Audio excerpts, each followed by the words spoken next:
આંબા ચોકમાં એક યુવકને 4 શખ્સોએ માર મારતા યુવકને સારવાર હેઠળ ખસેડાયો। ગઢવા પાદર દેવકી ખાતે રહેતા અયાન ખાન યુસુફ ખાન પઠાણ કોઈ કામથી જઈ રહ્યા હતા ત્યારે આંબા ચોકમાં તેઓને રોકી તોફિક હુસેન, ઝાકીર હુસેન જલાણી, આસિમ અસલમભાઈ અને એક અજાણ્યા શખ્સે લોખંડના પાઇપ અને ધોકા વડે માર મારતા અયાન ખાનને તાત્કાલિક સારવાર માટે સહટી હોસ્પિટલ ખાતે ખસેડવામાં આવ્યો હતો।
મારું નામ યુસુફ ખાન, અયુબ ખાન પઠાણ।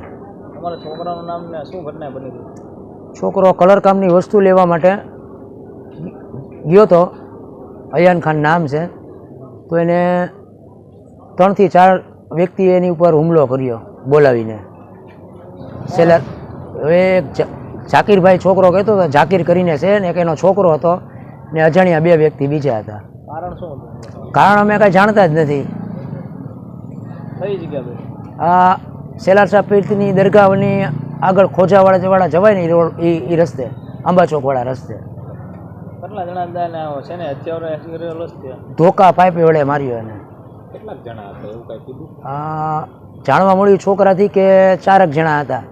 એક ઝાકીર કરીને છે, વાસંગાઢ મોહમ્મદ તુર્કીલી બાપુની દરગાહમાં અંદર મુંજાવર છે ને, એક એનો છોકરો હતો ને 2 અજાણ્યા ઇસમ હતા।